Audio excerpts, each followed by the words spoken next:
Hey, what's good, everybody? Welcome back to the Triple P podcast. We talk about everything peace, prosperity, progress, and anything else you can possibly think of.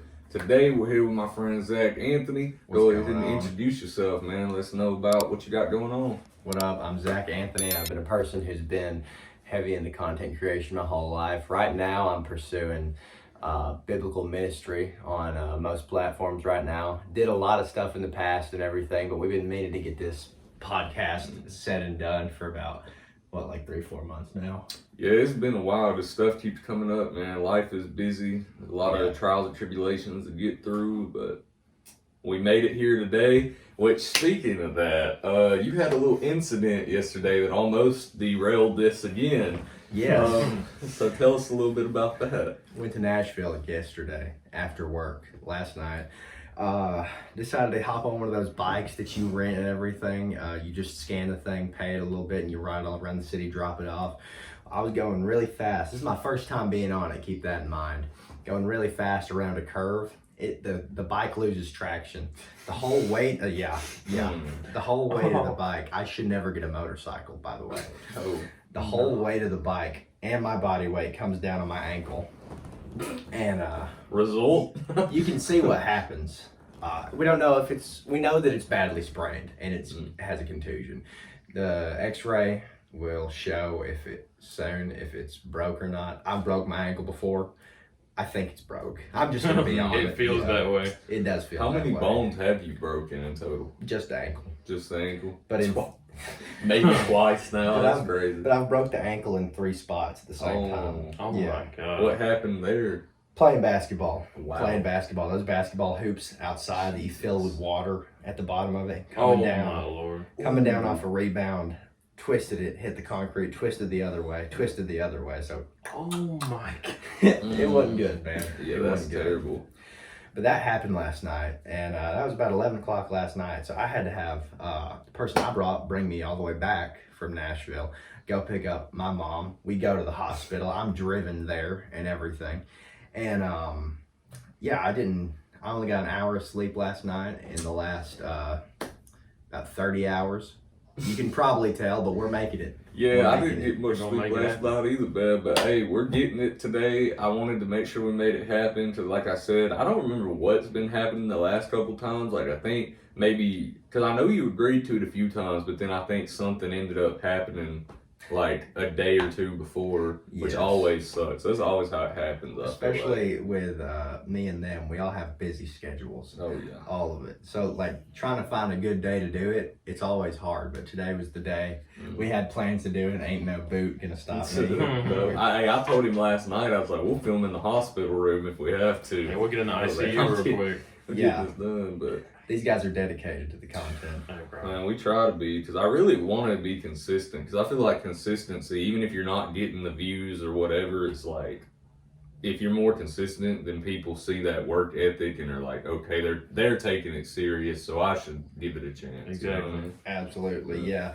Consistency is key in content creation. If you ain't consistent, you ain't gonna grow or do nothing. Like, it doesn't matter if your content is good if you don't release it consistently. Like, you can release a good piece every month or a couple weeks, but if you're not doing that in a good time space every time, like if you got a month here, like 2 weeks, and then you go like a couple months, and then you don't do it for another year, it's like, well, that's good content, but your time space is off. Yeah. And then people aren't seeing the good consistency. Well, it's okay if you already have a fan base set up and you do that and they get used to you doing that. But if you're a new creator trying to make it out, I don't think that spending a bunch of time on one video a month is necessarily the way to go. But some people do see a lot of success that way. Yeah. So I think you also could see it differently. Like, when you become a big content creator, it also gives you more leeway to do it that way with less consistency, but more strategic value for your content. Like, you could do more for your content value, but do it less often. Yeah. Yeah. So they can, like Mr. Beast did for the longest time. He did like a video a month or something like that, but he was still getting like 30 or 40 minute videos out every month.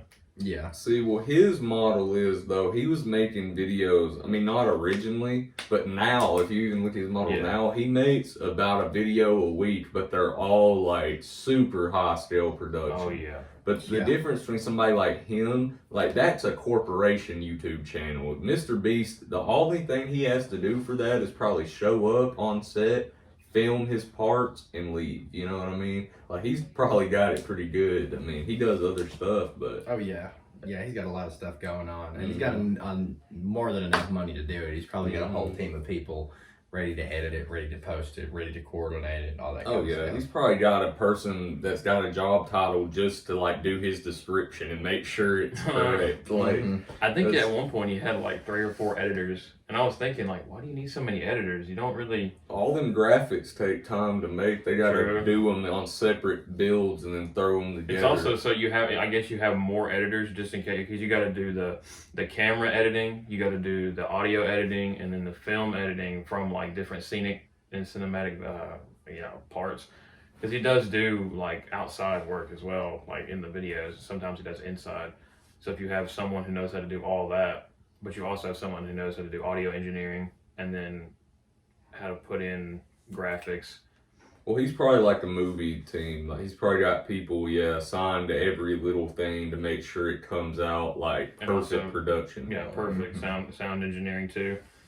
With how many subscribers he has, with how big he is, pretty much every video has to be perfect now. And it's mainstream now. It's getting mainstream. Well, especially with the fact you got to think anything that man does, the media eats it alive. So if he drops a shitty video, he's probably going to hear backlash about it. Like people are going to be like, oh, Mr. Beast's falling off, or he don't care about the content no more. That's the one bad thing about being a big YouTuber. Like you can't really devalue your own content at all, like even 1%, because everybody who watches your content will then start devaluing it like 1,000%. Well, that's the issue with being a celebrity in general that creates things and puts it out, is what you value as you grow up and get older may change versus what your fans want to see from you. And that's the problem with like rappers a lot of the time is, they like take a gangster rapper that turns into spiritual, you know what I'm saying? A lot of their fan base, they ain't gonna carry over to that with them. Yeah, their fan base is still gangster rap, but they're trying to move over to a whole spiritual rap, which is still great, or just spiritual in general. They're still, that's a great avenue to move into, but that's not saying your audience will move into it just because you're the one moving into it. Yeah, you can love someone like so much, but if you don't love what they're doing, they're not going to go and support you. That's saying like Eminem moves from rap and moves to like screamo or something. Yeah. Like they're not. I mean, people aren't just gonna follow Eminem just because he moves to screamo, or like he moves to spiritual.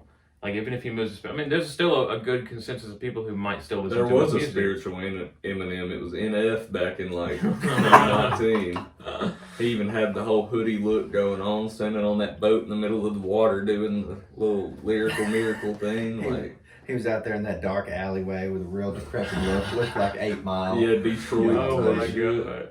Man, but so speaking of like the content creation thing, I know you've had a couple different ventures with that, but so like, what are some of the different, because I don't even know if I know about all of them, like what all have you done in the media space? Okay, let's run this down. Oh, Lord. From age 11. My first, like me. Golly. My first ever YouTube video was a dubstep intro that I made on a website for free. And that's because I was not allowed to post YouTube videos till the age of 13. I started doing it at 12 anyway. And so me and my buddy, we had an SB7 spirit box. His dad did.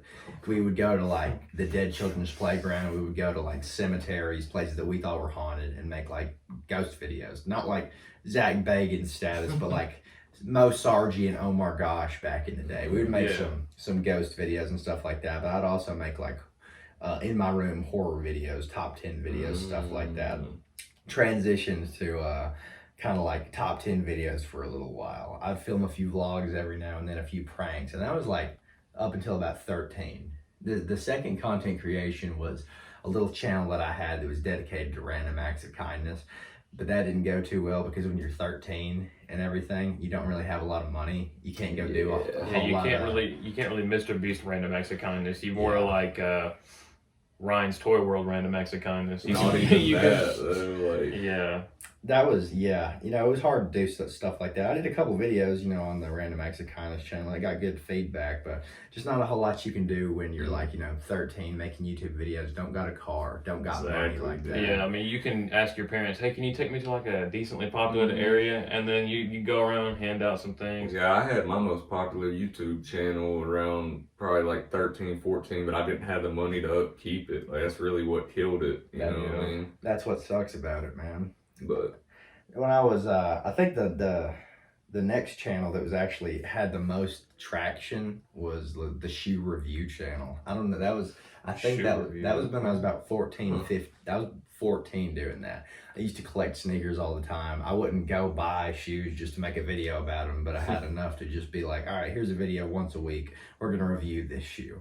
And it was like, you know. And that way you had consistency through at least a couple months of shoes. And then if you wanted to buy some more for yourself, it's like, well, I can review this shoe. Yeah, that's exactly right. That channel got to about like 500 subs. And a lot of those were the sub for sub live streams, though. So don't get me wrong on that. hey, we all tried it wrong with at that. one point. We did all try it. I think the biggest project YouTube wise I've ever been a part of was a YouTube channel called Supreme Squad and Alabama Trampoline Wrestling. Supreme Squad now is at about, I believe, 40,000 subscribers. It's one of my really good friends still owns it and operates it. A lot of different people have worked together on that channel. The one that I'm featured on the most, though, Alabama Trampoline Wrestling. Yeah, I've seen some of those. Some interesting content. If you go back and watch those videos and see me in them, everything is scripted and we're all playing parts. I play a very, very douchey character in those videos. No, he's a douche. Don't let him lie.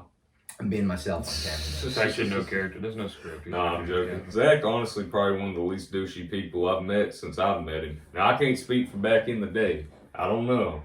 Which we don't get into that, because I really do want to talk about your journey from how you used to be and maybe the mindset you used to have versus how you've transitioned into your current mindset and goals, because I feel like there's a big stark contrast. I could be wrong. There was. But I didn't know you like that back then, but the things that used to be said versus the things that are seen now are far worlds apart. You know what I mean? Yeah, well, I appreciate that, dude. Yeah, big differences, I'd like to say, but also I'm not as far as I need to be right now, and like my spiritual walk and everything, I'm not perfect. I'm not holier than anyone. I'm not better than anybody, but I'm a little bit proud of the steps that I've came, because it's very hard to overcome some things in this world that we all know we need to overcome.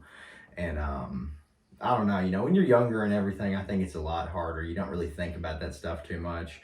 I was always raised at church and everything, always. But you come to an age where you're a teenager and it's like, you start dabbling in different things. You start hanging out with the wrong crowd. Maybe it's the wrong crowd.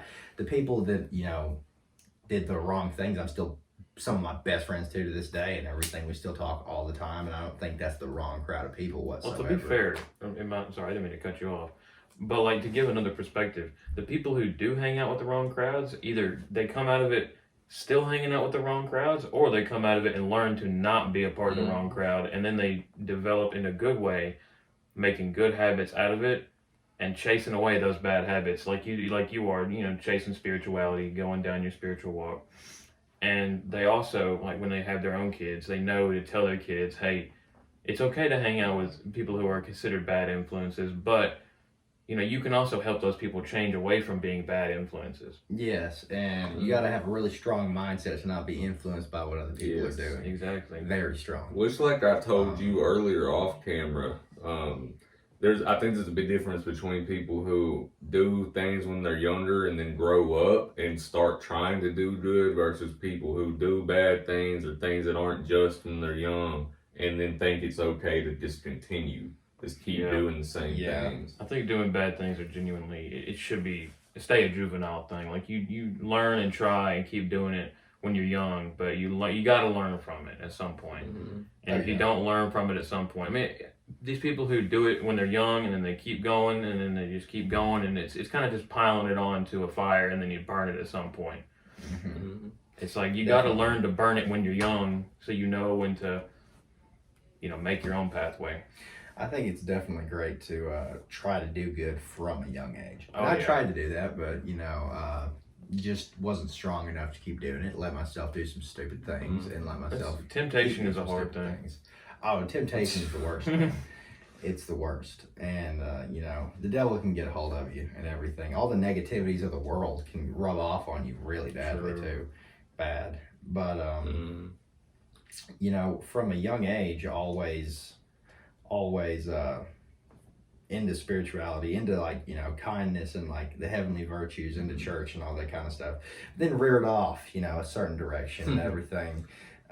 Had some addictions, whatever, then that doesn't always mean substances either. Addictions can be addictions could be sugar, could be gum, it could be literally, it could be celibacy, it could be anything. It could literally be you're addicted to exercising or something. You do it too much to the point where your muscles are exhausted. There can be positive addictions too, but it's eventually an addiction's an addiction. You can overconsume yourself with anything, even too much of an abundantly good thing. It's too much of it. I mean, in my opinion, addiction is too much of a good or a bad thing, no matter what it is. Yeah. If you get to the point where you can't go without it, that is an addiction. Well, if people are addicted to money, I mean, they let money take over their life and be the number one goal, and then they end up with nothing but money. You know what I mean? No friendships, no family, no love, nothing but money. Money. Then they end up hating it. And then they end up hating money because it ruined their life. But then most of the time, when they end up hating money, they're already too late to fix it.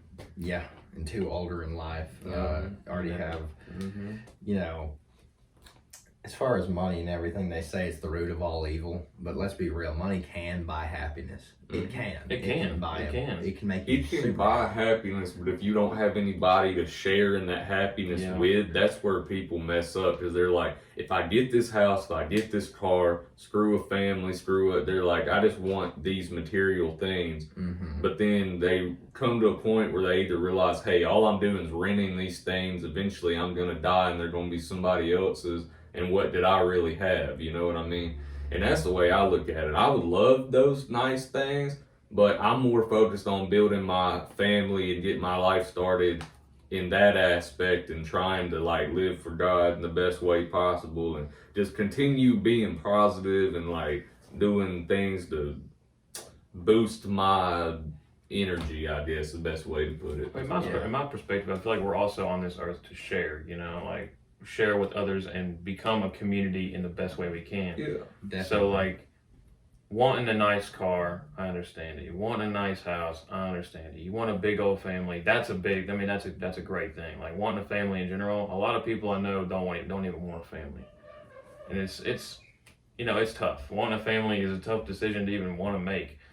But you want a boat, it's well, how often are you really going to take that boat out? You might take it out couple times a year, but you spend a lot of resources that come from the world. I mean, these resources don't just come out of thin air. Yeah, it's you share from the world to create something that realistically didn't have to be made, a big old boat to go out with some people who may or may not even like you anymore. Yeah, they're just doing it because you got a yacht. Yeah, they're just doing it because you got the nice things and stuff. I want to go on your yacht. It's well, you want to come out and hang out with me? Nah, I just want to be on your yacht. And it's cool to enjoy your money. I mean, if you work hard and you make your money, by all means, spend it on what you want to spend it on. That ain't what I'm saying. But at the same time, don't let that overtake your ability to love your fellow man, overtake your ability to be there for people when they need you. Don't let that overtake your ability to open the door for somebody. Yeah. Oh, yeah. And yeah, that's a big thing, dude, is a lot of people can idolize money. Yeah. Like you said, not be kind to your fellow man and everything. a lot of people idolize money, and you think about it. Why do we go to work every day? Oh, you got to get that money. People say money is the root of all evil. I think it can buy you happiness. I think it's the feeling of having money is the root of all evil. Because money itself was only invented so people could trade, but then it started turning into, well, you want this, you got to pay me. To a status thing, because the world was designed originally, we were all basically on a level playing field. Like original humans, or depending on your belief, but original humans, or whenever we were first like put on here, we didn't have money. Like originally, in all theory, like the world was not made with a currency to begin with. I mean, the only original currency would have been like just love. Or materials, like actual things that come from the earth. But it was a man-made idea, like the Romans and the Greeks and like the Mayans and all, when they started making these coins, or even in biblical times, you look at the Egyptians and the Romans back then, or the shekels of Tyre, they made money, but it just got corrupted as soon as it was made, because they started printing more of the coins or minting more of them and giving them to these high value people to put in storage somewhere. And there's still people profiting off that now. You know what I mean? It's just, it kind of got skewed. But there's still people who back then, they have them passed down generation, and they're still profiting it. Their family's still profiting it off this day. I mean, money is power, money is status, and people think that you're so much better than somebody because you got all this money and everything. And I've always heard that saying that we're all going to end up in the same dirt and in the same box. We all end up back in the earth one day. And we're all going to go to one of two places and everything. And the money can drive you to the wrong place too if you're not careful with it. Because if you get too much money, your ego can inflate. You can start treating people differently. You can start spending your money on things you shouldn't spend your money on. You could start being really, really just greedy with your money, but also just less frugal, spending on a bunch of stupid stuff. Rambunctious purchases. Something you didn't need, you didn't need, and you never need. Impulse is a bitch, man. It really is. It's like buying a new set of clothes and you already have enough clothes, you don't need any new clothes, but you buy expensive, $500, $600, no, but you're not as bad as I know some people are. They'll go and buy a multi-$1,000 set of clothes. No, I don't have that type of money. Some people also don't have that type of money. They'll go out and buy it. They don't have it. They'll buy it on a credit card or something, and they'll have to pay it off. That's a whole nother rabbit hole. And that's a whole other thing. People will get into debt because they need to look a certain way, or they need to be. It's like that. What is it? That fantastic feeling. It's that fantastical status feeling. It's like our generation's version of the American dream. Back in the roaring 20s, you had the American dream, where it's white picket fence, family, happy wife, happy life. But then you got nowadays, the American dream is get rich quick and become a millionaire. Chanel bags and. Back in the day, the bar for being an elite member of society was way lower. Back in the day, or not elite, but a productive, considerable, respected member of society. A middle tier society member. You literally just have to have somewhat of a family or love for a family, a job, and a car. And you were already sitting pretty. Now people want to if you don't already make $100,000 coming out of high school, then you're not doing it right. Oh, you know what I mean? You hadn't made it. If you aren't making $100,000 out of high school, you might as well just give up for some people. And it's my friend Jake, this 26, he struggles to even find which obviously he wants a girl that's gonna wait till marriage too, but even aside from that, he struggles to find anybody to even date because girls want him to make an unrealistic amount of money and support him. And that's just the problem with our generation, or even the past couple generations. People are so focused on, they want somebody to take care of them. They don't want to have to work. And I get it. Hell, I don't want to work either, but it's you got to have realistic things. Do you want a good man that's going to give you kids? Or do you want a man that's going to work all the time and might take care of you, but they ain't going to be there? You know what I mean? No. People are so focused and so motivated by money. That's all they're really looking for. They look at their relationship and the marriages. What am I going to get out of this? So they don't look at it as what can I... what can we achieve What can we together? Experience and what can I positively help this person with, give to this person? What can we positively bring to each other's lives, and what can we positively bring to the world as a whole? Well, good man, life life as a whole is an experience. Like, it's a beautiful experience if you allow it to be, but it can be hell on earth at the same time if you let yourself allow that to happen. You know what I mean? It's all about who you surround with. If you let those facetious thoughts come to your head and just stay in there, and you don't knock them out. You got to knock them out, because if you don't, you just hard task. Man. It's a hard task. But the quicker you get it done, the more of a independent-minded person you'll be, because you won't have these other people's like judgments just floating around. Like, everybody judges people. But the less you judge yourself, the more independently and free thinking you'll be. Yeah, I think so too. And I think that's another thing that a lot of people have a big problem with, and they do it without even knowing it, is judging people. And I'm so guilty of it too. Like, even if you don't say stuff out loud, you could have some thought pop into your brain, and you're like, wow, well, I didn't even mean to think that. I didn't even mean to think that, but it just happened. There's preconceived notions, and I think it's also got a lot to do with it. If you've experienced a certain type of people before, or somebody reminds you of somebody else, you immediately want to project your feelings towards that one person. Or I don't know if y'all relate to this. No, I do. But it's like an assumptory clause. Like, you immediately, you see that person, they remind you of another person, and you immediately assume. Like, it's not like just off looks, but if they it's just like it's like a literal profile. It's like you look at, like, if you had two different files next to you, one person was looking a certain way, another person was looking almost the exact same certain way, like height, looks, hairstyle, whatever. Like, you would assume, are these people related? Do these people, like, it's just an assumptory phrase. It's like, it's an assumptory thing in your head. Like, you immediately assume, like, okay, these people might be related. That's one of those things. Like, you just assume. Assuming is usually only bad whenever you do it to scold or to hurt somebody. Mm-hmm. But people have just put it in such a bad light. It's like, well, why are you assuming that about me? It's like, well, I'm not really trying to. It's just an observation. Yeah, that is true. I mean, I have never really thought about it that way, but it has kind of got a stigma around it now, where that word, like, is used in a negative connotation, like assumptions. Assumptions. And I've even used it in music before, because I mean, there is some truth to it. It's like, people do make a lot of assumptions that do make me angry, and it's not just about me, like about my friends, about my family. Like, people will look at one aspect of something and just assume that it's one way. Yeah. But then you also can't get mad at people for, like, genuinely, like, good-heartedly assuming something just based off context.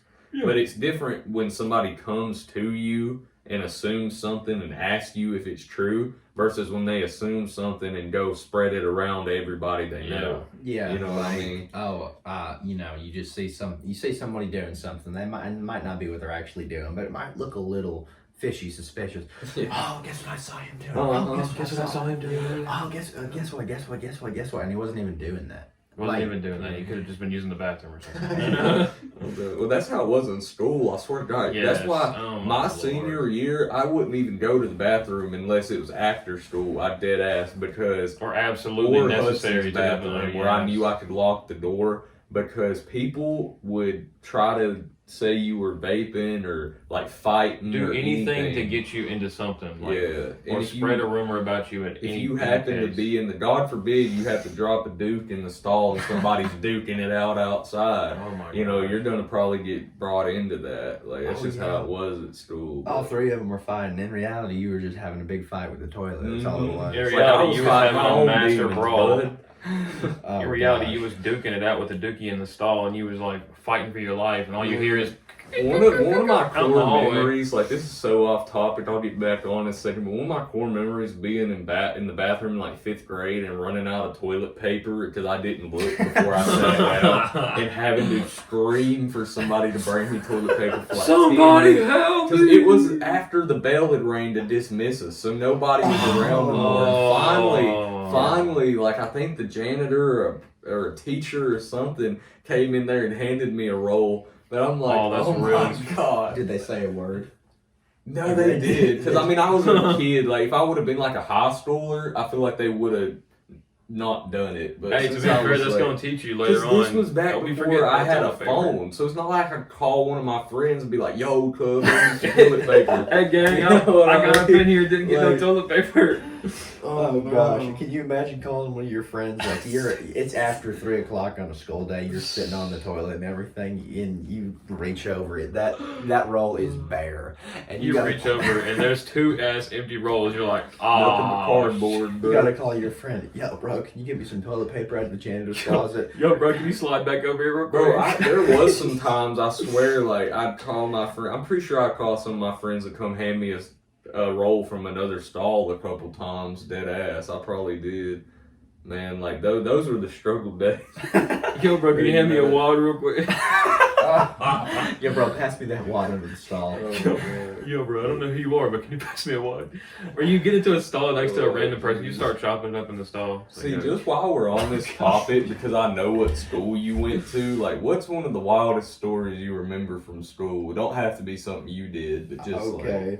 I'll tell you the wildest one I did. I got into a fight with I egged my high school. I straight up on a graduation night of my sophomore year, there was this senior person I was hanging out with. We went and egged houses and we egged the school. And it was the very end of the year, so I got like 10 days of ISS the next school year. And like I got banned from every first semester home game. Oh no. Great punishment. I mean, that principal did a great job. But wildest story like ever from my school. About my school. It went Brindley, yeah, it was crazy, dude. It went crazy. But I remember we had to go out just as junior year. We had to go out to the bleachers one day in the middle of school. It's just like, hey, everybody go out to the football bleachers. Everybody. There was a kid and everything in the school and everything. There was rumors he had a gun in his bag. There was rumors he had this and that. In reality, I think he just like called the school and made like a bomb threat and everything. They had to search everybody's backpack. When they were searching everybody, we had our vapes under a styrofoam cup on the bleachers. We had them standing up with the cup on top of it. Not a single vape got took. Like 9 vapes Styrofoam cup. Oh gosh, yeah, we were double cupping it back Double in junior cup. year. And I could go on and on about them stories. We'd be here a minute though. I think probably the other craziest thing is man, there's too many. Honestly, I remember I broke up a fight and then I got into our own little fight. I shoved a kid into a mirror and his head broke the mirror. Oh my god. Oh, dude. They were like, you got to pay for that before you graduate high school. That was like freshman year. I never paid for that mirror. I graduated. I never paid for that. Imagine you would have tried to go to college and they're like, yeah, we're going to have to tack this onto your tuition. This was in your transcript. Yeah, this was in your transcript. It was a bill for like a $2,000 mirror. It's like, what? Imagine that. I don't know. There's a lot of crazy stuff that happened in school. I love it though, thinking back on it, even though some of that stuff wasn't great, even great to laugh about. It was definitely growing up, interesting stuff. It made it interesting. Man, there was just so much crap from school. Like somebody flushed a vape down the pipes and like busted our teacher's bathroom up. It caused like a bunch of like actual dookie to come up through the floor. And then I think I've already told this story, so I'm not going to elaborate on it again. But hell, I blew up the bathroom one time on accident, like flooded that bitch. I remember that. Yeah, you were in the class. I came back to directly after that, and Megan Lars goes, "Something smells," and I was like, "Oh shit!" And she said, "No, it smells good," because I sprayed cologne on me. I had caught her in me with cologne. So she was like, "So smells that you, Mom?" I'm like, oh. She's like, "Smells good." I was like, "Oh yeah, that's me. I sprayed cologne, bro." And I was thinking she smelled dookie on my shorts or something, because like them bitches got wet. Because what happened was, I said I would, but I was sitting down on the toilet. And I flushed the toilet for whatever reason before I got up. I've never done that shit again after this. But I flushed it before I got up. My shorts are still down. So the damn water rushes over the toilet before I even got a chance to like do nothing about it. And I had to just like, luckily I'd already wiped and everything, but I just had to pull my pants up and fucking run out of there. And then, you saying bolted at that and then I think I used the blow dryer on my damn shorts first before I ran out, and then had to like use cologne because I know them bitches smell, dude. When I tell you there was dookie logs rolling down the bathroom floor because it was Terrible. Terrible. Initial reaction, you were talking about something smells. Is that you, Eli? You were like, Yeah, I'm like, shit, I don't know, is it? Like, Oh, I don't think so. No, shit, somebody must have shit their pants, man. I don't know. oh Me. gosh. Somebody must have. So speaking of things that kind of smell like shit, I know you've been to New York a lot. So Smells like shit. yeah, I'm sure it does. I've never been, I'm but sure I it feel smells like like rats. all the Like sewer bad, like systems would have to smell pretty rough. But New York City has 3 smells. The top one smell is weed. The top 2 smell is pizza. The top 3 smell is sewer. And I lied. All of them are all in one. They all smell like that all the time. You know, a couple of them don't smell too bad, but when you get to the sewer and you're walking over those drainage systems and you're looking down, you can see the sewer over You it. see the dookie logs flying through. Oh, and you know, not only that, you can see the steam coming up right into your oxygen, and you're like, no. you're walking over it like this. You're You're racing. walking over, you might as well get a gas mask Man, I out. don't One know of what those. you mean. I love huffing methane. That'd You know, be great. It's a little bit, that's not my preferred thing to huff in the past. You know, when it comes to sewers and stuff like that, it don't smell good. I don't know if you want to answer this, but have you ever tried whippets? No, I haven't. Okay. I really okay. haven't. Thank God. I'm Thank good. God. Glad somebody hasn't. Or I haven't either. I haven't either. Well, yeah, but there's a lot of people like there's a Yeah. shocking, like alarming amount of people that have at least tried whippets. Yeah. Out of curiosity, like as soon as I heard what it was, like nitrous gas, no thanks. I'm okay. No, I'm chill, bro. You know what I mean? I'm chill. That's just like most drugs. I hear what's actually in them, like the chemical compound, and I say nope. Or what was that one that they were selling like maybe like a year to like 6 months ago in the stores? It wasn't like directly like whippets, but it was like Galaxy gas. Galaxy Yeah, gas. because they were using it for whipped cream, 6,000 servings of it. 6,000 servings of whipped cream. They were on their YouTube trying to talk about some recipes for strawberry cobbler or whatever the hell. Strawberry cobbler It's like, Galaxy dude, quit gas. playing. It's like we all know what you advertise. Yeah. Because the people that own that Galaxy Gas company also owned a vape company.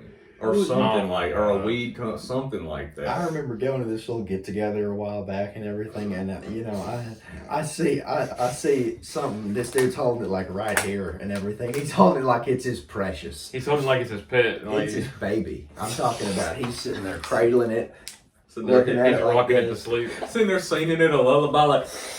Bro. I remember looking over. I was like, "That's that Galaxy Gas crap, isn't it?" And I look over, and he's sitting there taking the biggest rip I've seen. This is a longer rip than I've seen bong rips. It got crazy. Oh my god.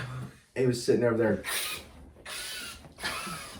Something like the damn vacuum cleaner off the dock. Oh my god. He's gonna turn into one of those people with the holes in their throats before he's like 22. Yes. On those commercials. Hey, my name is Ronald and I did whippets for 27 years. I started Galaxy Gas last year, And now you sound like Squidward. and now I sound I like the. started whippets 7 years ago today. AA meeting. I started Whippets 7 Dude, days that'd be ago. crazy. Like, imagine our AA meetings in like 50 years. It's not even Alcoholics Anonymous anymore. It's like Whippets Nitrous Anonymous. Nitrous Nitrous Nobodies. dude. Oh my god. Nitrous Nobodies. The guys who started Nitrous. But in so, your have you age. seen any crazy shit in New York City? Because I'm like, Oh gosh. I know there's got to be something. There's some crazy stuff. There was this one sign. I still have a picture of it in my phone. It's this billboard. And this is just something really minor, but it says, "If you don't like being mugged, you are the problem." Swear. Excuse me? If you don't, no, some mugger bought that billboard. He's like, "Yeah, I got this. This is gonna be tough." I remember I saw a dude. He was hitting the fentanyl feet. He was Hitting the fentanyl lean real quick. the lean. Oh, he was like yeah. Hitting he the was zombie lean. zombified. If I could stand up without this boot and everything, I'd show you exactly that what he's Kensington doing. stance. I remember my first time there. I was 17 and everything. There's this dude comes up to me on the street. I'm walking and everything, random. And he's like, "Hey, bro, I got what you need. You need that za." And then he pulls out like some stuff and Oh my everything. god. And I'm like, "I can't even buy that, man. I'm 17." He's like, "Man, you lied. you fucking lying, man. And I was like, nah, man, I'm not kidding and everything. And he was like, what they feeding you kids, man, you lying. And I was like, I got this ID right here. And I just kept walking. Bro was crashing out because you couldn't buy size 17. It's like, bro, I ain't trying to get you in trouble. Golly. Well, I mean, I doubt he had an age limit anyway if he was just on the street. If bro was just on, he was a coat salesman with Zaw, and I was like, hey, you want some Zaw? Yeah, imagine just pulling up in a trench coat to a function. Like, I got what you need. I Like, got what you you ever need, met a family? plug like that? Because I've never met somebody that actually like just kept a bunch of shit on their person. Like everybody I've known that sells shit just keeps it either at their house, in their car. Like they don't ever carry it around just like on them. I don't know. I was in Nashville a couple weeks ago, and these two dudes walked by me. He's like, got the coke, got the weed, what y'all need? And I was like, Oh my God. walked straight past me, and I'm like, I quit that, man. I quit Yeah, that. I quit that. I ain't blowing. I ain't going. No, crap. I've almost been hit by a car in New York City, but that happens every day. Yeah, I was gonna It say, probably happens you've every been 5 hit by a minutes. car in New York City a couple times. Just you were in a car Yeah, that's true. Not in New York City, but or in New York. I've had a wreck in New York State. Speeding tickets, been pulled over probably about 30 times with an out-of-state tag. It gets fun.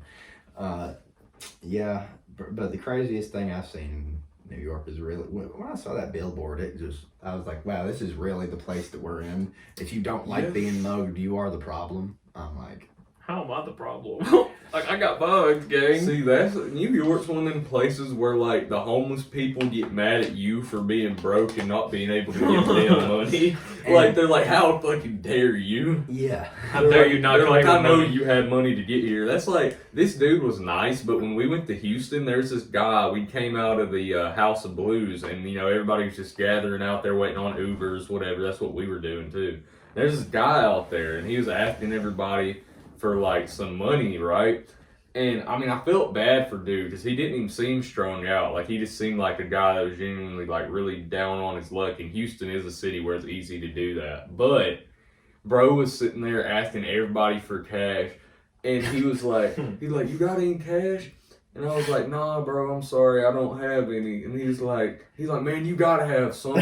He's like, $1, $5. He's like, I see the way you're dressed. Like, and that happened to me in Atlanta too. He said, I know them jeans, you gotta have some money. I'm like, bro, these were like $90. That don't mean I'm loaded. But I like, spent my money on them. yeah, for real. I spent all my money But on yeah, it. that dude eventually, I was like, yeah, bro. This is one of the probably my dumbest moments ever in somebody's face, and I can't believe I'm admitting to it on camera.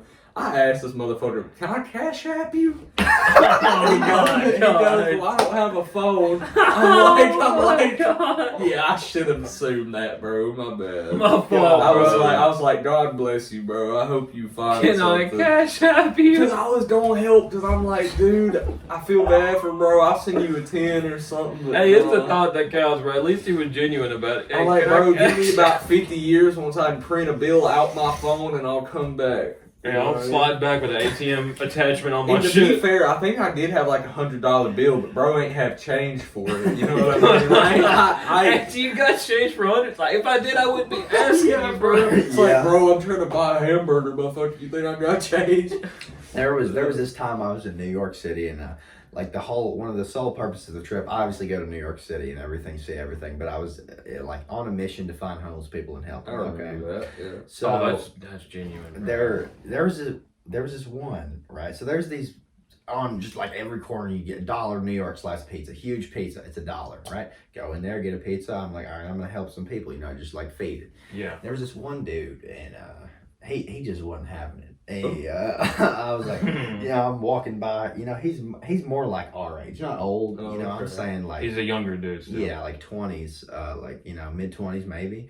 And I walk up to him and everything, and I'm like, "Hey man, are you homeless?" He had a derogatory like demeanor coming off. He was like, "Yeah."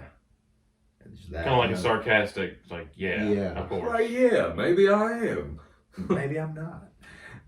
So I asked him if he wanted the pizza. I'm like, well, here, man, I got you a slice of pizza. Man, this guy's reaction, I was like, I see why some people don't help. And I hated it that way, but this dude was like, man, I don't want that fucking shit, that cheap $1 pizza, man. Get that out of my face. Are man. you serious? I'm so serious. No, That's bro. crazy. Like, Yeah, I see why some people don't help. Well, it's because people, you can't be a beggar and a chooser at the same time. Exactly. It's like Yeah. Beggar it's can't like be a somebody chooser. walks up to you and says, "Yo, I want to buy you a meal," and then you make them take you to like Ruth Chris Steakhouse. It's like that or wasn't Red the Lobster deal, or bro. something. It's like, bro, You this know? ain't the deal. It's I'll like I'm buy trying to you, help you and other people, and that's Yeah. the problem people got is they think you only helping them, so you can just spend all your resources on them. It's like, brother, I came out here to help as many people as I can, so if I spend everything on you and you go and do crack again the next day, what's that gonna help anybody? You know Yeah. what I mean? Just eliminating the cause, basically. I mean, I think you should all. Oh, my bad. No, you're good. I remember there was this dude in front of the guy who I offered the pizza to, and he wasn't a homeless guy. It was just like a dude standing there or something. He's like, "Man, he just offered you pizza, and you ain't gonna take it, man. You sitting out here hungry and everything." And I walked past the dude, but I wasn't going in that direction. Initially, I was just going to give the pizza. So I turned around and everything, and I overheard. And I was like, "Do you want the pizza, man?" And he was like, "No, I'm good, thank you, though, man." And it's just it upset me in some types of ways. That upsets you because you're genuinely trying to help someone who's in, maybe may or may not be hungry, but like even if you're not, like you will be hungry. You're homeless. You're not having a way to make money. Like I'm trying to help. It's Well, like, you know what come I think upsets me the most about it is there's so many people in the world who like are just inherently bad and don't care about it. Like they just, or either they're bad, they don't care, like they would never look at somebody like that twice. And they know for a fact there's all these people, and I'm sure that's the type of people they claim to hate. But then if you turn away help when it's offered by people that are trying to help and fight the good fight, then all you're going to do is turn more people to the dark side and be like, fuck them people. I don't care about them. Yeah. And that's the problem we have in America. I think a lot of people have just got tired of trying to help and getting burned over and over again. But we can't ever give up because if we give up, then there's just going to be more and more homeless, more death, more crime, more, And it's go on. No.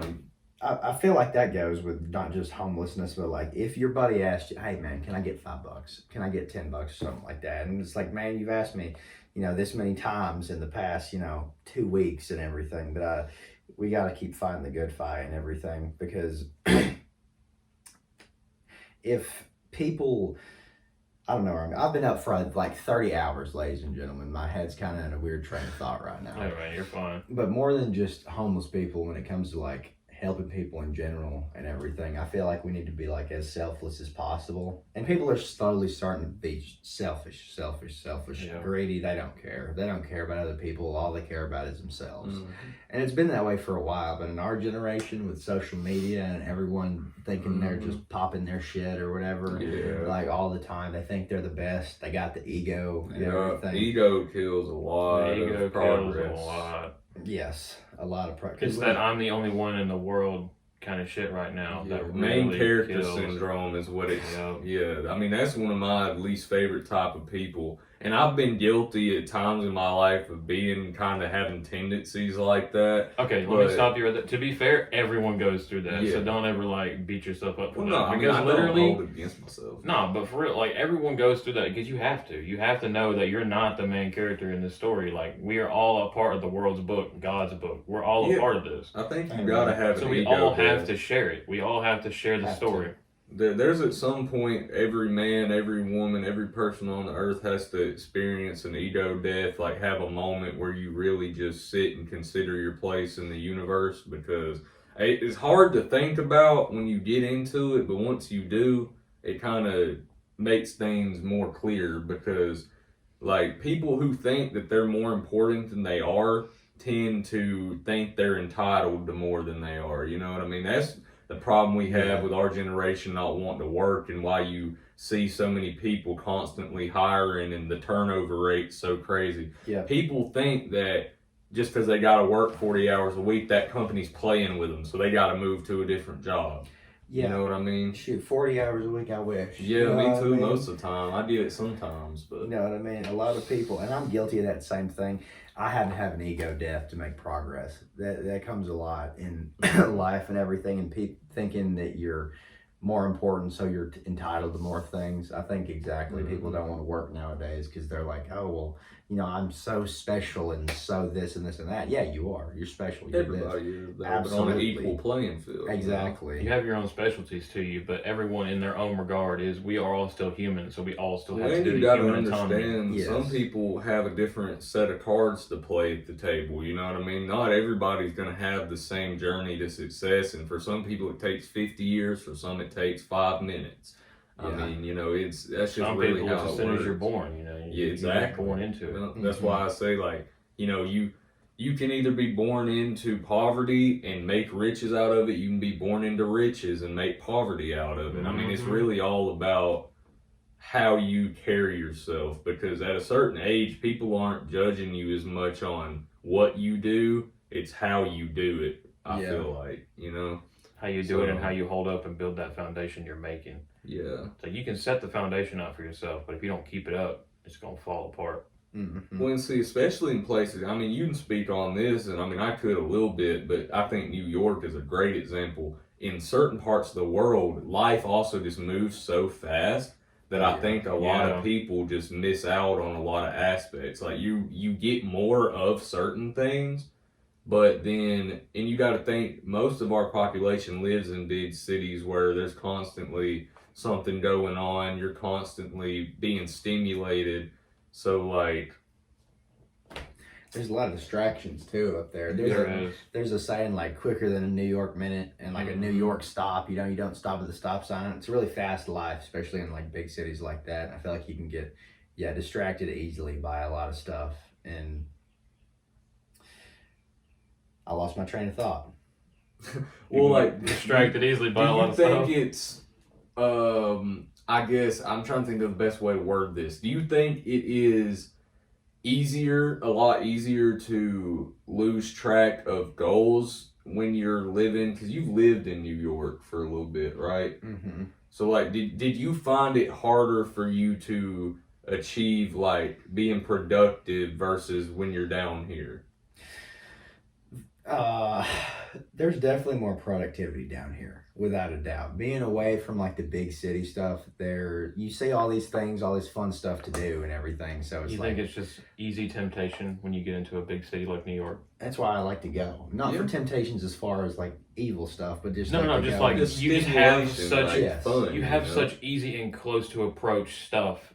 It's like, well, if I want to go do this, all I gotta do is walk or drive there. I mean, it's not that quick. It's not that far away. Absolutely. And the first time I lived in New York, it was for about 7 weeks, and it wasn't even planned. Me and my buddy went up there for a little while, and everything. We planned to stay a week. Only brought $400. We ran out of money. We met 2 girls that we ended up dating for a while, so we stayed longer. We got jobs at the same place my dad worked at up there when he worked there in the past. We were on the mission to have a lot of fun, and we weren't that close to the city, but we would go to Niagara Falls, we'd go to the city, we'd go to all these state parks, and there's a lot of fun stuff to do. If you move to a place that you're whether you're a little familiar with it or you've never been there and everything, you're going to want to try to see all the new stuff. And so I think what you just said is a perfect segue into what I was going to say, because I think that what the trap a lot of people fall into is you want to have fun. You see all these things. You want to be around things that are fun. Like, you want to not have these obligations so that you can have more fun, like a job or like something that keeps you grounded and on a set schedule. But people end up having so much fun, and like you said, the money runs out quick once you start spending it. And if you don't have no more coming in, it's like when you did that, it's fine because of what age we are. But it's like, if you were to do something like that 10 years down the road, still in the same standing you're in, it would set your life back tremendously. You know what I mean? And people and if you don't do it young though, still, and that's why I'm glad that you have, because I mean, I was curious there for a while how the hell you were surviving, because I knew you weren't working there for the longest time, and I'm like, dude, just traveling, I know that gas ain't cheap. So I'm like, I just didn't understand how you were doing it.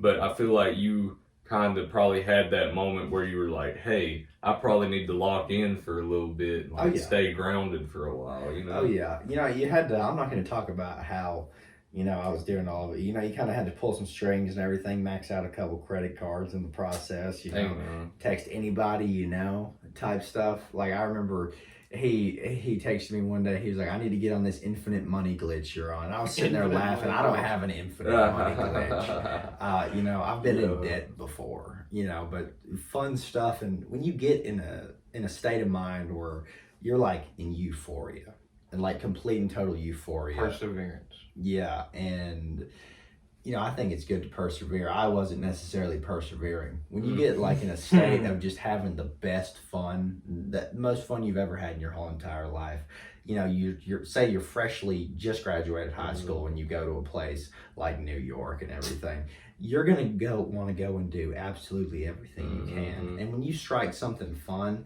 strike another thing that's more fun, you're gonna keep pushing for that. I was gonna say you're gonna ride that high until there's nowhere to go but down, and that's what I think I've realized too, is I'm not as worried about having certain experiences right now, because I know that if I do stick to my guns and like get the money to do things later, I'll be able to enjoy them a lot more. You know what I mean? Because obviously the older you get, there's certain things you can't do anymore, or aren't as easy for you to do. But if you but if you spend all your time chasing that high, chasing that fun, then you don't have anything to come back to. Yeah. Or like do later on, because you've already experienced everything. Yeah, that's really true. That right there is really true. I think if you grind now at a young age, and I think you can enjoy a lot of your older life. You know what I'm saying? You get to enjoy more of your older life than you don't get to enjoy your younger life as much, but it's fine because you get to enjoy your older life. Now, I say that being a big hypocrite because I went and did a bunch of stupid fun things when I was young and everything. We all do stupid. We all do though from time to time. Like you have to enjoy it though. I've never had a period where I was able to just be away from home for like a month at a time or anything like that. But I've had, like, obviously when I was younger and still in school, there's times you could like go somewhere for a week, or you could go somewhere for a couple of days and not have to worry about work the next day and all this. Because school was just naturally easier to get out of than a work place. Yeah. And I used to think it was the opposite of that when I was in school. I'm like, man, these people got jobs and take off whenever they want to. But nope, that is not how it works. Weren't those the days? Weren't those the days? Dude, I miss being naive, honestly. I think the more I learn about the world, the worse it gets. But at the same time, I'm glad that I am starting to realize a lot of things that I used to just.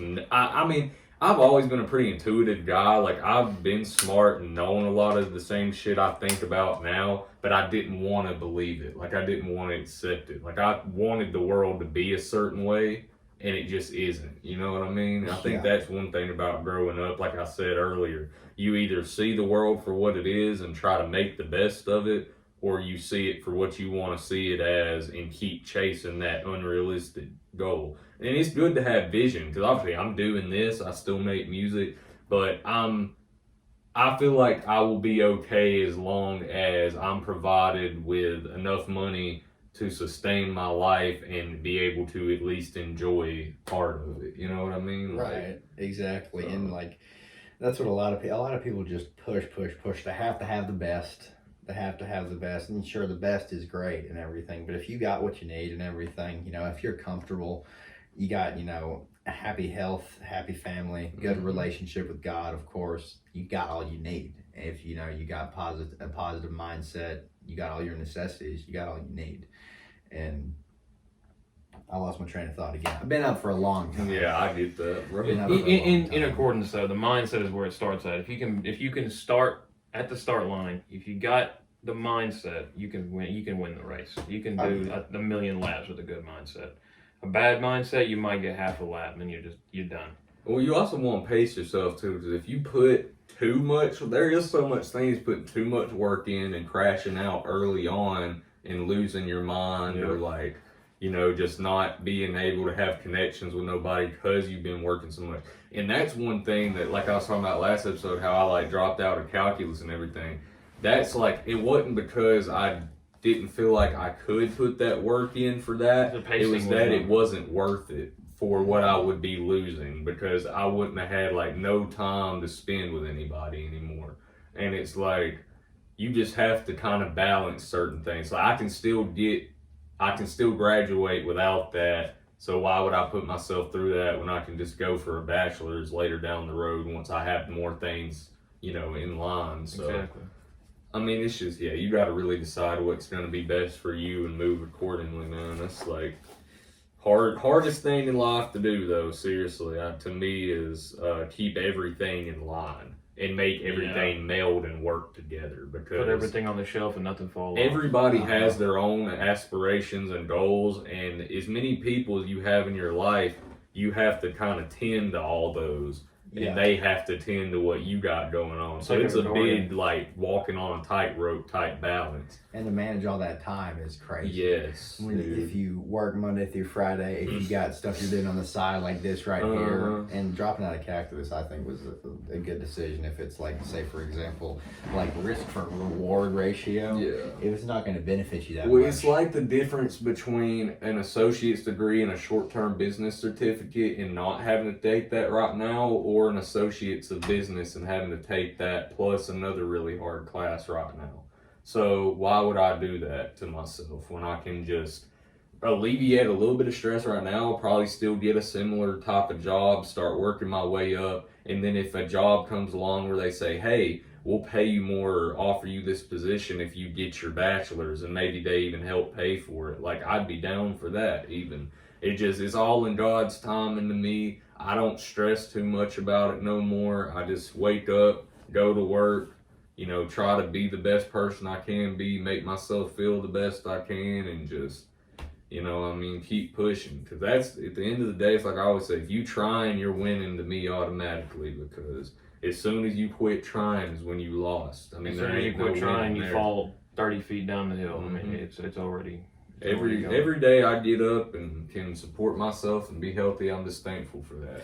Yeah, that's a big blessing and everything. Some people can't, like a lot of people don't have the ability to go and do that. But some people do, but they stop Some people trying. do, but they don't. And then you got to realize, if you have the ability to do something and you don't, you are literally like, not physically, but you are literally taking away from people who can't. Like, and in my opinion, like, they should just, like, God should really just take away your ability to do something. If you have the full physical, mental, and like emotional capacity to do everything you can every day to get where you need to be, and you don't, God should take that away from you and give it to someone who can't, because that is genuinely crushing. Yeah, that's a pretty hot take, but I mean, it is. I fully disagree with it. No, but it is though. Like, if you fully waste every bit of your life doing nothing, and there are people out here who can't do anything, and they're literally like, say someone is in a wheelchair because they got their arms and legs blown off in war or something like that, or they got them cut off or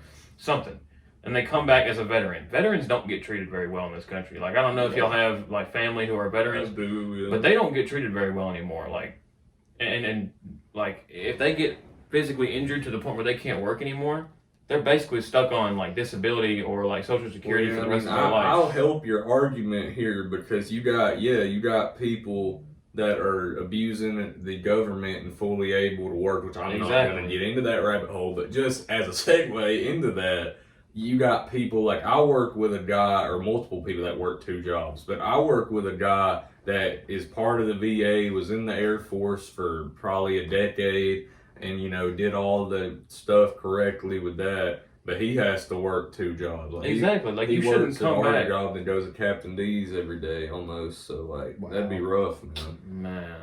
Yeah. Come back from war and you got to work at a fast he's food like place. pretty elderly. He's got like 4 stents in his heart. Like, his heart's basically held together by stents. Yeah, bro, it's terrible, and I feel bad for him. But like, he's a nice dude and everything, but like, I just don't understand why somebody that served it. I mean, obviously, some people be like, "Oh, Air Force is blah blah blah," but I don't care about none of that shit. If you serve in the country, you serve in the it's country. like, why?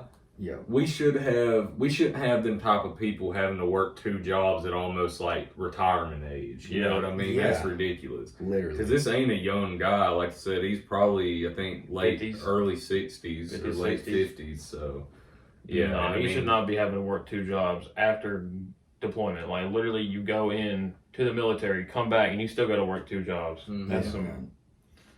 Well, that's the problem with America in general is we're sold a certain idea, but that idea that you're sold in America, you either have to get lucky or you have to basically work till you die trying to achieve it. I mean, that's really what it boils down to. Work till you die to achieve the bare minimum. And one thing that kind of messes with me that I realize sometimes is we can't all be well off. Like, you know what I mean? It's just not possible because the way our current system's set up, maybe if we had a correct version of socialism that actually worked, I could see that happening. But in our current like capitalist nation, there's no way to. Capitalism is for the rich. Yeah. Unfortunately, that's what it's turned into. You know, when it first started with like the Federalist and the Feudist, I'm not even going to try to remember all that, but either way, they were all fighting over that type of stuff. Like they were fighting over, you know, how the banks were going to be set up and how money was going to be circulated, all that, you know, the inner workings of the economy. So I don't know, man. It's definitely changed a lot. It's evolved in some good ways and evolved in a lot of bad. But some good. At least some good came out. And I mean, I'm worried that we're heading towards another recession. I hate to say it because of what age I am right now. I really hate to say it. I feel like we are just based off what happened in 08, what happened back in the 20s. Like you look at, the 20s wasn't a repression or recession. That was a whole depression. But you get the point, though. There's definitely signs. It's still around the same thing, though. Like, I mean, our inflation has went up like crazy over the past 5 years since COVID, and the wages haven't went up much. Cost of living has also went up like crazy to account for inflation. So it's like, and now the tariffs are going up. So it's and it's like I'm not never mind. I'm not even gonna mention that name because the ad won't get approved. But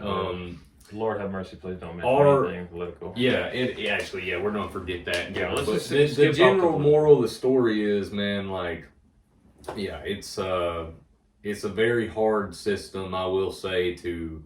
It's a hard system to work around and get where you want to be. Once you get rolling with it, it's fine, but it's just really hard to get into. It's like a club that's got a really high door fee. You know what I mean? Once you're in there, it's like a club where you pay $10,000 just to walk in the door, and then you got to pay another $500 something for bottles and everything. That's really what it feels like. It's like, you buy this, but then you got to pay a bathroom, and then you got to pay like a bathroom fee, and then you got to pay the bouncer's security fee or something like that. It's like, well, I might as well have just done my own house at this point. And you got to pay your health insurance when you get hurt. I slip and fall on an ice cube. I got to pay my health insurance. Well, that's why I've decided against like renting too. Like we're probably not gonna do an apartment no more, just because like it's just not the way to go anymore. I don't suggest it. Like, I mean, you're basically burning money, and I mean, I really was against the idea at first because I really wanted to rent, but then I think paying something off, like even if it's something small and then upgrading later, it's like that gives you at least some type of foundation, and you're not spending every bit of money you make just to have somewhere to live. Like the thought of that makes me sick. Like and I know there's plenty of people who do it, and I've seen plenty of people do it. Hell, I mean, coming from a person who currently does do it, it's not a suggestible thing unless you genuinely have to. Yeah, if you got to, there's not much ways around that. Or unless you can find somewhere that has a lower value, like a lower value per month than you would be going to get a house. Well, I mean, there's some communities that do that, but that's also a difference in where do you want to live at? What do you care about? Like, do you value safety more? Do you value, like, location, community? It's like, for me, I used to value location and community more, but now I think I value my safety a lot more than anything else, just because I do want to start a family eventually, have kids, and obviously I got people to worry about other than myself. So it's like, back in the day, I didn't give a shit where I went, where I was at, what I was doing. If I die, I die. That's kind of how I used to think. That's not a good way to think, but it's just how I was. Raw dog life. But like, Raw dog alive. but you know, once I got in a relationship and had somebody else that like would be affected if something happened to, or well, I mean, I'm not saying I didn't have people that would have, but It just changed it your feels mindset different completely. when you have somebody that's actually like locked in with you in your daily life, though. You know what I mean? You kind of feel different. Someone is in about with it for you. And I feel like I hopefully, even if that wouldn't have happened for me, would have still came around to being the person I am now versus what I was back then. But to be honest, I don't know. It's like I would have kept spiraling down and like got myself in a really bad spot. But that's the beauty and grace of the Lord, man. Amen. Is a lot of times you don't even understand what's going on in your life. And it's hard to understand it, but there's always a plan, man. If you believe and you do what you're supposed to do, then he'll do what he's supposed to do eventually, man. If you believe, you can achieve, man. That's very true. You know, God has a plan. I've always heard he works in mysterious ways and everything. Sure does. There's been a lot of times when I'm like, dude, hate to be this way, but I've gotten that way before. I'm like, man, this stuff sucks. Why is it happening to me? And then it turns out a month later, I was looking back on that and I'm like, I know why that happened. I'm in a better position now. Yeah. And God works in mysterious ways. Your things that can bother you, things that can stress you out, can turn into blessings down the road if you just be patient. Look at you breaking your ankle. It's like maybe there was something bad gonna happen at Spring Valley today and you wasn't supposed to go. You know what I mean? Yeah. There's a reason for everything. Like. Or maybe you were meant to be out of work this week because you were going to get injured real badly. It's like, you never know, man. You never know what the plan may have set in motion. That's why I really have tried recently to just not get mad about things and just kind of roll with stuff. But it's hard. It's very hard. 'Cause I do admittedly have anger issues sometimes too, bro. Like I feel like we all have anger issues. Like I get so hypey sometimes, but it's like that's something you gotta just learn to internalize and just get out in healthy ways.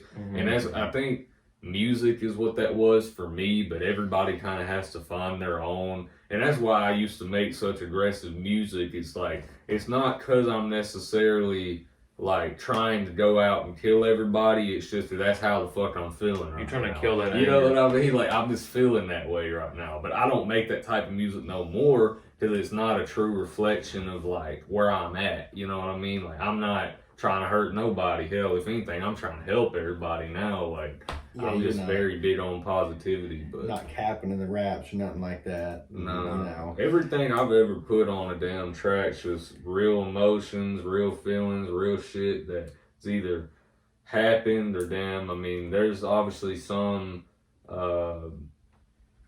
whatever you want to call it, like. But I think with music, to me, I don't think there really is such thing as like capping. There is. But only if you are like sitting there inherently lying about something you've never been around or even like had any knowledge about. You know what I mean?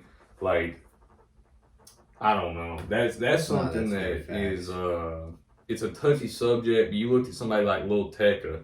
Dude literally admits that he lies about almost everything in his music, but the shit's still hard and people listen to it. And he's one of the most successful. Nobody ever says you have to.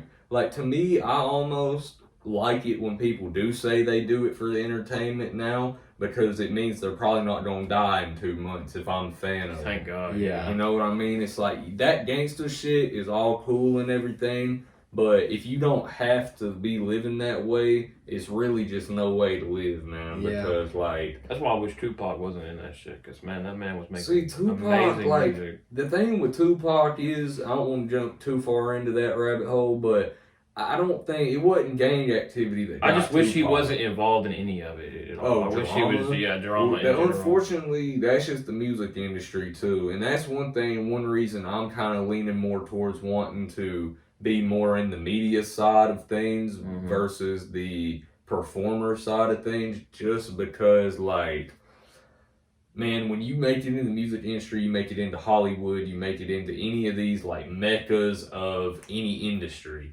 okay? Yeah. You got to either conform to what they got going on or you're going to get left behind, you know what I mean? And you can get screwed over from every aspect once you get in with them people. And they want you to drop your old circles. They want you to start coming to these new parties. They want you to like, yeah. They want you to destroy your network and build I a mean, whole hell, new look at Diddy. That's all I got Look to at say. Diddy. Man. Y'all think that's uncommon, but I'm sure it happens more than everybody thinks. Oh, it does. People I with think it money, and I'm even, I'm not gonna get too far into this either, but it's even some other groups.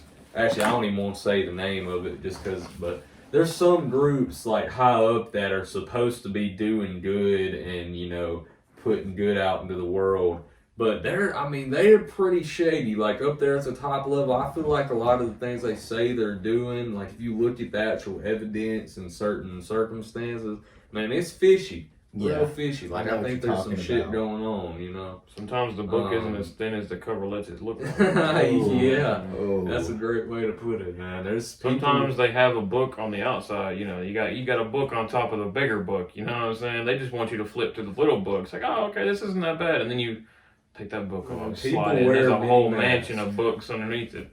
That reminds me of the Bible verse that says, "Beware of false prophets that come to you in sheep's clothing, but like inwardly they're ravenous wolves and everything. They're seeking." I think about that sometimes, like certain people that have been in my life. I'm like, man, I wonder if that was a test. You know what I mean? Like a test to see if I like had good judgment or not. Because I think sometimes God does test us for real to see like how we react to situations. Because I don't know, there's some things that happen that's almost just like too coincidental where you're like, yeah, I think I needed to learn that lesson. You know what I mean? I think I needed to have that happen.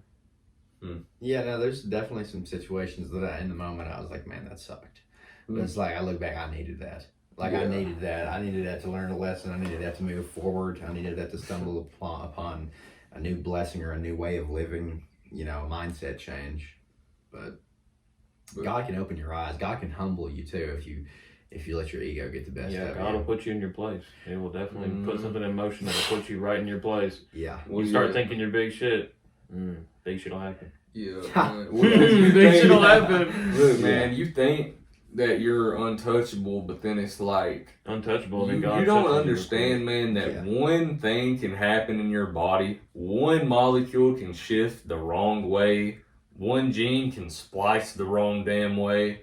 And you're like, you have something wrong with you for the rest of your life. Yeah. That's the scariest thing to life. And those people you used to pick on or you used to make fun of, you just became what you used to get. You used to like, or skull. one car crash, one car trauma, crash, I mean, you can be in a coma the rest of your life. Just like that. One smack on the back of the head. And it like don't matter how physically fit you are. It's just like, you're in way better physical shape than either one of us are. But if somebody walked up to us with a gun right now and shot us in the face, we're all three cooked. We're all three cooked. I mean, you can't think you're invincible regardless. And that's the problem a lot of people got. They think they're Super Saiyan, they can charge up and whoop ass at any time. It's like there's always somebody gonna come along. There's bigger fish that could fry your ass real quick. And it doesn't matter, how physically fit you are, your diet, how much money you got. It doesn't matter, how popular you are, how many friends you got, all that kind of stuff. A gun would kill all of us. You start drama with the wrong person, and they don't have that mindset you got. It doesn't matter what mindset you have, and you think it's all, I'm the best person in my circle right now. It doesn't matter. One person with that wrong mindset, you start drama with them, it's over. My favorite type of people on this earth is the people that got success and choose to be role models instead of corruptors. You know what I mean? Exactly. Like when you choose to use your money to propel other people, or not like hand them shit, but you know what I mean? No, but like boost them up. Encourage them to like maybe you got extra money and you give your friend $100 and tell them to flip it into $200 somehow. You know what I mean? Oh like yeah. You give them $10. You give them like $10, and you say, "Hey, make this into $1,000 over the next year." Yeah. I don't care if you do your own thing for the next year, but this $10, stick it somewhere, stick it in a box, and every time you flip it, put it back in that box. Wow. Yeah. Or a dollar in like the next 6 months. See how fast you. And after that, like 10 to 1,000. I'm glad you brought me around. I'm gonna have to start taking notes from this. After that, $5. You keep going. Like you could start at 100, and then you go down to like 75, and you go down to like 50, and you keep making the cycle. It's like, okay, you did a year. Now see if you can do it in 8 months. Now see if you can do it in 6 months. Now see if you can do it in 4. And then if he keeps going, it's like, shit, you're getting real good at this. Now you can do it whenever you want to. And you don't even have to use my money. Yeah. Now you've got your own money.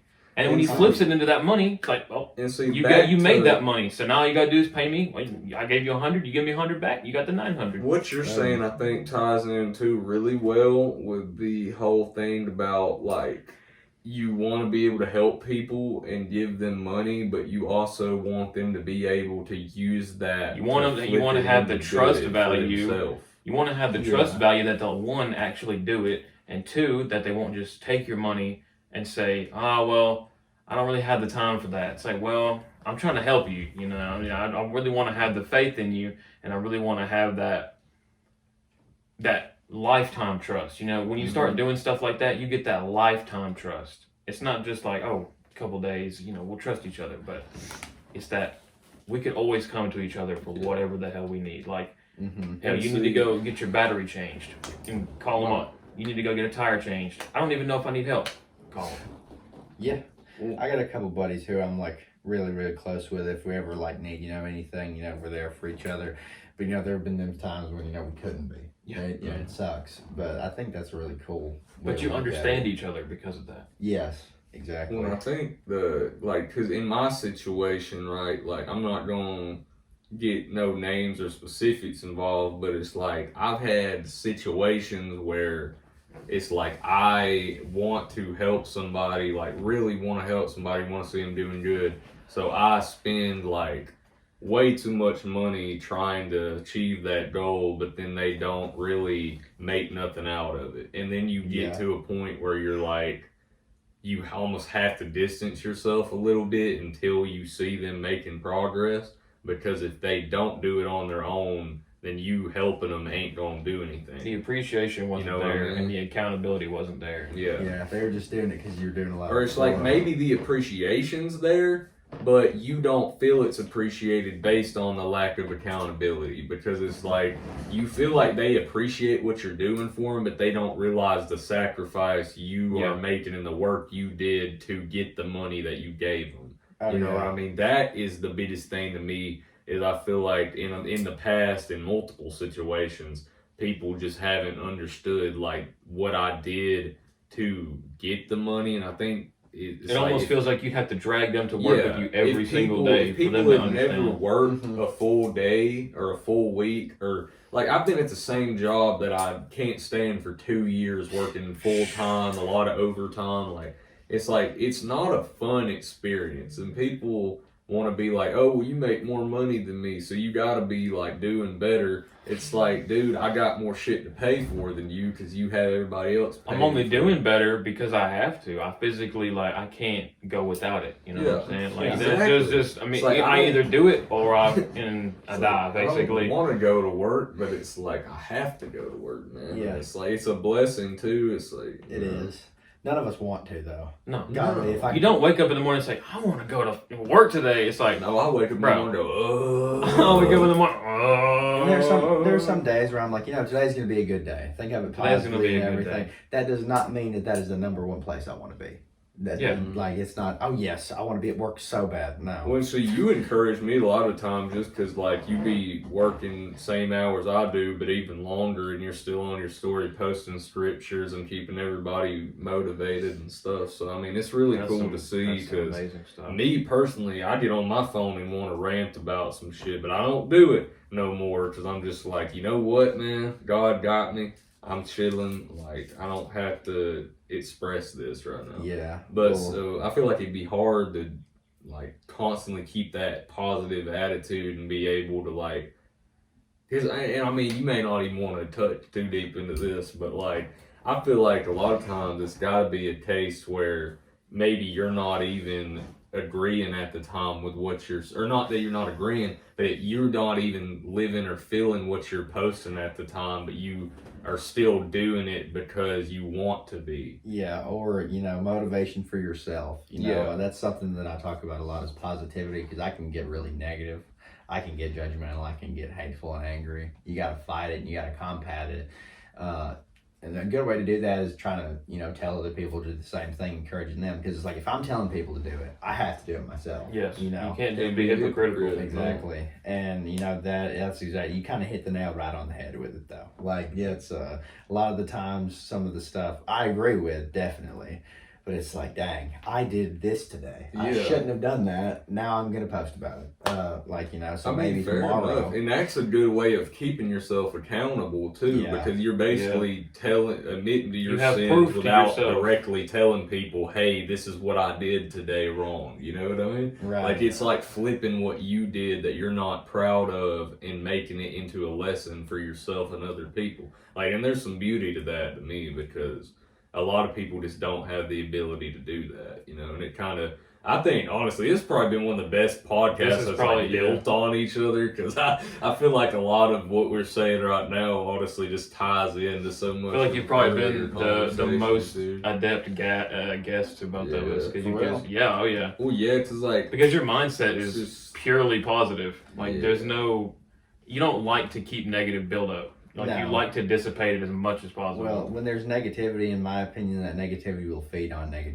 Yes. The devil will feed on negativity. You will find more negativity to go to. Like, you won't try and stray away from it. You always want to find more. Like, when you're a negative person, you always want to find more negativity, and you always want to bring more negativity. Or it's what you get used to. Yeah. Like, people just get locked into a certain lifestyle, and they think it's normal, and they think you're weird for not wanting to be around. They think you're weird for not wanting to be around the negativity. And that's another problem I have with certain people. It's like, I love people, I want to be around them, but I can't deal with certain shit no more. It's like also a lot of the people. I'm too calm to be around certain things. And we're getting too not old, but we're getting too mature. We're getting too mature, old to getting too responsible to do this stuff. Like I'm not. You gotta say something to me real bad, piss me off to make me want to fist fight you now. Yeah. If you would back in the day, nah. And the only way I'm ever gonna threaten nobody's life nowadays, like even joking whatsoever, is if talk about my family. Yeah, or not even like if you actually come after my family or me. You know, just somebody talking cheap, bro. People talk all day long. Talk is free. And that's another thing. Like, keep going. Oh, I was just gonna say, like, dude, when people come at me like with words and shit and like talking all this rah and shit, normally I just try to de-escalate it. Like, I just give them, I let them get out their shit, and I just am honest about everything. I'm just like, if they say something that's valid, I'm like, yeah, that's valid. I'm not going to sit here and get mad at it. I know I got faults too, but you aren't going to sit here and like make me angry and ruin my day. You don't got to guilt me for something. Yeah, you don't got to guilt me for something just because you have a bad day. I'd let that shit eat me up, and I would like want to get at them so bad and all this and that. But it's like, man, people are going to be people. Their immaturity don't have to be you reacting off emotion. Mm-hmm. Because I react off logic, not emotion, or at least I try to. So if you don't move that way, then, I mean, you know, everybody's got their own path, man. But me personally, I think reacting with emotion is probably one of the worst traits you can have as a person. Yeah. Just for your own good, because there's always somebody that can pick a fight with you anywhere you're at. But it's all about how you carry yourself. So. What something you said a second ago is like there's just certain stuff you can't be around anymore and everything. Mm-hmm. It's just like, why are we sitting here for hours talking about other people? We could be sitting here talking about our goals and growth. We could be talking about aspirations, dreams, goals, God, friendships, things we cherish, things we want to cherish, things we need to have happen, things we want to have happen. Absolutely. Why are we sitting here talking for 8 hours, 7 hours, 6 hours, 5 hours, even an hour about other people's lives? Well, I mean, that's like the difference between, I feel really good about this podcast. I think we touched on a lot of like actual important and introspective topics versus if we just sat here and bullshit for an hour. Bullshit about celebrities for an hour. I enjoy those podcasts as well, but I really enjoy when I can like sink my teeth into something and really like have a real conversation, because like that's just something that's a lost art with our generation. I hate saying our generation, it's so damn cringy to say, but it's true. Our generation. It's like our generation of people, it's our generation. Like, it's just so disconnected from each other and so like just like you've said many times, man, selfish. It's Yeah, it's a hard world to have true friends in nowadays. It definitely is. I like to not necessarily compare, but like contrast our podcast to like biting into a steak worth of information versus some podcasts. They just talk about celebrities. I mean, there's celebrity. You have your own niches and fixations, but if you're just and that's media stuff. You can go on the news and look at that stuff. But watching a whole podcast for just celebrity news, it's like I enjoy talking about some of that stuff, and we do cover like big events that happen. But it's like this podcast to me, like when we started it, it was more for these type of podcast conversations. You know what I mean? Because I think a lot of people don't have those people they can have these conversations with anymore. It's people's attention span's terrible because of TikTok and shorts and other things like that. About that, yeah. It used to be about that. Yeah, now it's about that. And it's like, it's sad to me because my friends, older friends at work that are in their like 50s, 60s, whatever, they talk about how people used to just come see them all the time. They could leave their door open and people would be in and out. You just simply cannot do that. No, anymore. you simply just can't the do trust with people, the communication, it's just lost. Like, people don't give a shit no more. They're shysty, slimy, whatever you want to call them. And also, it's like, you know, back then, those people would come and see them all the time, different people and everything. Now, it's like you leave your door open for people to come, they won't come. No, they won't. You give them a free invite, free invitation. Whenever you want to come, you hungry, you want to hang out, you want to just chill, you want to talk to the family, come over, be a part of the family. Never see them. No. Yeah. You have to literally drag them by the head of their head. I mean, the hair of their head. There's some people to get them out of the house. I couldn't do that with Yeah, my brother. like it's like I have to force you to do something other than your damn daily routine. Yeah. It's like, why is it got to be this way? It Why? doesn't have to be. Why do you want it? Why do you want it to be this way? Well, it's like I have to genuinely force a dog out the house. To me, like I think I want to keep my circle small, but at the same time, I want to continue adding genuinely quality friends to my circle. Yes. Like, I don't want to ever close myself off and just be like, I don't ever want to close myself off to nobody to non-genuine people. Yeah. Like if somebody is genuine, I always want But to at have the time same for time, them. it's hard to become my friends. You got to gain my trust Yes. first, and my trust ain't easy to gain. You know what I mean? Yeah. It's like even people sometimes that I am friends with, I still watch them a lot closer for the first little bit. I mean, unfortunately, that's just how you have to be. You have nowadays. to learn their mannerisms. You have to learn what they like to do. You have to learn how they are in private, and you have to learn if they're an integral person. Like the first time somebody spends the night at my house, half the time I'll like check where everything's at just to make sure they don't run off with nothing. Sure. I mean, unfortunately, That's- that's seriously just how you got to be. That's Like, I'm sorry. The first time I fell asleep over at your house, I was sitting over there in the couch. I was over here. I wake up at 3 a.m. Everybody else is asleep. I'm like, bro is Dang. passed out. Yeah, this is the guy by the. I used a fake name for you that podcast, but it's fine. This is an hour and 30 in. Nobody watching this shit anyway. But yeah, he was laying on the floor like damn sprawled out like Project X, and then we put him in the couch. By the way, he does not drink or do much of nothing anymore, but that was just for my birthday. It was like blame me, not him. we don't have to. Hey, I make my own decisions. I got free will to do it, and fun. It was a fun time, and that goes back to like the people you hang around. You got to be strong-minded enough to not do what they're doing. Not saying you're doing bad things, even like say for example, you have to be strong. Like if you do hang around bad influences and you don't know what's going to happen, you have to be strong-minded enough to not get peer pressured into doing something you don't want to do. And I'm not saying you're a bad influence either. I'm just saying, like, say you want to go drink with your friend and everything. You don't want to drink. Well, you're starting to want to drink. Well, just tell yourself no. And I mean, I came over, had a great time and everything. Look back on it, I don't have a negative memory from it. It's just stuff that happens every now and again. I mean, it's okay to. I mean, you can have fun every once in a while, but I think the difference in the way that we currently have fun, the way we live now versus the way we had fun back in the day, like just doing it more often and more like without a care, you know what I mean?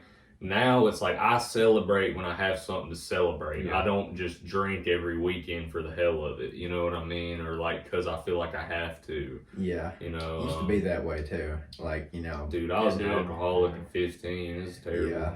But Drinking all the time. I'm thankful for that because it made it to where I mean, it's I'm where now not you have a now, threshold. know? Yeah. Yeah. Or not even that. It's just now I don't have a want or a need to consume a lot of alcohol. You know, I can do it. I can have a couple here and there just to have a little fun, cut up, whatever. But I'm not gonna sit there and chug a bottle of liquor every weekend just because Golly. I'm hurting Yeah. inside. It's like no, Yeah. you can heal yourself other ways.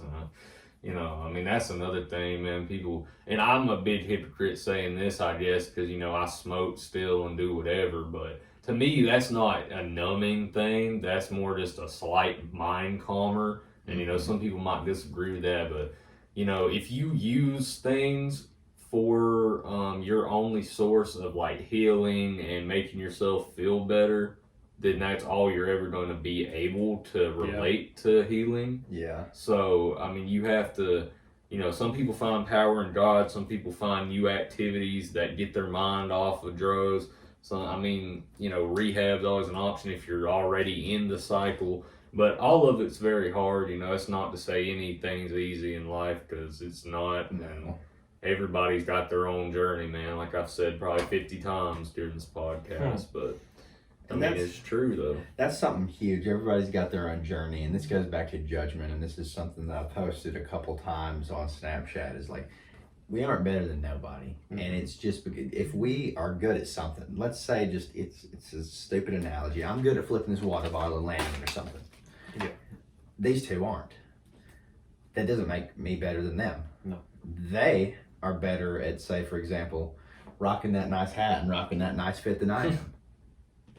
That doesn't make them better than me. No. That's just a stupid analogy, but let's just say that goes for anything and everything in daily life. I get what you mean though. No, I understand what you mean. Yeah. 100%. Just because you're good at something and someone else isn't, I'm sure that person is good at things that you aren't. And that's what makes us unique, is that we were blessed with multiple different gifts and abilities all throughout each individual on earth. We're not the See, same. but that's also what makes us different and separate from each other. And that's why the world isn't gray and boring, because everyone is good and bad at certain things. When you got to have respect for every certain path too, because we got to have somebody that does everything. It's like, and you got to think, you can't just say, "Oh, we don't need those people," because well, the people who do it now are gonna die, and then we got to have people to do it later. So, and if we all did the same thing, like if everybody on Earth, which we're kind of getting this way with content creation now, but if everybody on Earth wanted to be, say, a plumber, and we just have everybody plumbing, and nobody's a doctor, nobody's a lawyer, nobody's a teacher, we'd have society a lot of would pipes. fall apart. You know what I mean?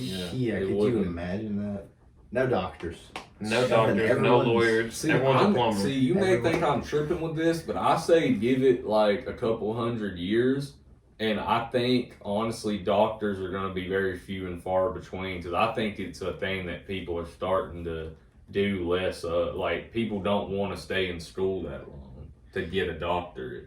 Like, I think it's becoming less since COVID, and everybody was able to get them like easier online and shit. I think now that it's back, because they made it even harder to get it now, I feel like college in general since COVID is they've added more requirements onto it. It's also the generational changes and the workplace quality since COVID has gone down over everywhere. And hospitals have way more conditions now for their workplaces.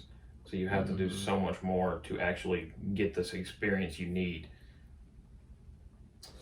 Yeah, man, it's And apparently hospitals are way worse to work in for doctors than they are like doctor offices and some of the stuff like that. So if you even want to go into a hospital, you have to get the condition to get there. Oh yeah, if you want to work or in a work your way hospital, up. bro, you got to basically start from the bottom, like cleaning shit around there or something, then move your way up. I mean, you look at people that are, which I'm using a TV show to base, but it's real life too. Shout out Grey's Anatomy, but man, like you got people that go through 8 years of school and then finally become a surgical intern, and then only like 70% of them people even make it to a residency, and then only a portion of them make it to be an attending. and then only a even smaller portion of that make it to be like a head of a department in surgery. It's like you have to work your way up, and it's very, I don't know, man. That's why I feel like a lot of people say screw college, because it's still a gamble even once It's you still get a gamble, the degree, even if you get that degree. you know, so. Yeah, it's like that's something that I like. Call me stupid, but when I was younger, until like a ripe age of like, I'm kind of embarrassed to admit it, I thought you went to college, and after you graduated college, you specifically got a job. Like you were given one. Yeah. Like you were given your degree, but you were like, all right, yeah, you're gonna work here. Seriously, like. I mean, that is how it is I for wish some people. that was Some how it people make worked. it seem that way too, because you see people getting jobs that they went into, but that's because of a little cool thing called an apprenticeship, though, I feel like. No, it's that a lot cool of thing people called get. references, and it's also a cool thing called if your teacher has worked somewhere Well, before. that too, but that's just But that's also like preferred situationally. treatment. That's situationally barely Connections. happens. Networking is a bitch, bro. Networking is a bitch, but Yes. it's hard to do because a lot of people don't want to give you their time. But if you can get that time and it's valuable, then man, I don't know. Networking is probably the most important part to anything you do. Oh yeah. And in some scenarios for networking, you kind of got to kiss ass. Like when it comes to like certain jobs, if you're not going, and it could be that same way in college. If you're not going to college, say that you Unfortunately, it just- is. Oh well, Yeah. yeah. You just say you get a job or you go into college. You know, you want to get that position or you want to, be, have it easier in that class. You got to kiss up. You got to kiss up, and that kind of sucks. But I mean, you can do it well. I mean, I guess you got it good. Unfortunately, I am a terrible brown noser. I've never been good at doing it, but I'm gonna have to learn probably eventually to be a little bit more like. But I see everybody equally regardless of where you at. So I guess that's why I struggle to like be fake and act like because I mean I do respect certain people more for like things they do, I guess, but at the same time, we're all human, so I don't feel like I should have to treat somebody differently than I would other people I have respect for. You get what I'm saying? Like, but you have to compromise. But you got to understand that people don't know you though. Like they don't know you like the people do. So you have to kind of like fit that mold that they want when you first impression. That's another thing I feel like with like having a close circle of friends, and then you got your like acquaintances that like you network with. That doesn't mean you're using each other or everything. It's just like you talk. You to guys them bounce about- off of each other. It's just like I'm not exactly. gonna text you if something happens to me, but I'm gonna text you if I have a business idea, or Yeah. we're gonna meet up for lunch maybe and discuss business. We'll make money. yes. We'll make money with each other and It's help like each your other bounce. friends, because I mean I got a couple of them. It's like you're friends, but you only really see each other or talk when it's about the thing that you shared. Mhm. You know what I mean? Yeah. So it is what it is, man. You got to have people in all aspects to make it go. I mean, it's a machine that you got to keep oiled up. Yeah. Just like Nick got to stay oiled up. Gotta stay oiled up for that LSU game. Does that hold up? Yeah, you'll have Stay to. oiled up. You'll get that reference one of these days. Have to watch through all of them. But shit though, man. Honestly, I think we probably need to wrap it up. Unfortunately, just because this probably been the longest podcast we've had yet, about an hour 45. This has definitely been I one of my think- favorite. I think we'll podcasts. definitely probably have to have you back on here eventually. Oh, yeah. Do a part 2. Yeah, man, it was really fun. I enjoyed it a lot. Appreciate you coming out. Yes, sir. Yes, appreciate you sir. coming out, Hey, man. it's been fun though. I'm Yeah. down for a part Yeah, 2 though, yeah, too. man. I've enjoyed it. You and got any everything. closing statements or remarks for the people? I'm really, really happy to have been a guest on the Peace, Prosperity, Proverbs. Probably did I say it right? Peace, Peace, prosperity, Proverbs. Yeah, Triple you got P, it. Triple P, baby, which Yeah, I think is a man. great thing to live Oh, by it's too. amazing. When Oh, I yeah. when I found Pray for out, it every morning. when I found out what like Peace, Prosperity, Proverbs, I was like, that's awesome. I was like, yeah, I'm gonna enjoy being on that, and I've enjoyed everything that we've talked about and everything. To everyone who's watching and everything, we've enjoyed your viewership, of course, and strive for positivity. Strive for the betterment of your mental health, your physical health, not even just the health of yourself, but the health of your family and the people around you and everything. Don't discourage people, but build them up. And maybe not even people around you, but just like everyone in day-to-day life that you meet. Throw a positive experience, because if you'd be surprised what one little positive thing can do to like someone's mindset. That person could have went home, cried themselves to sleep. They could have went home with something bad to do.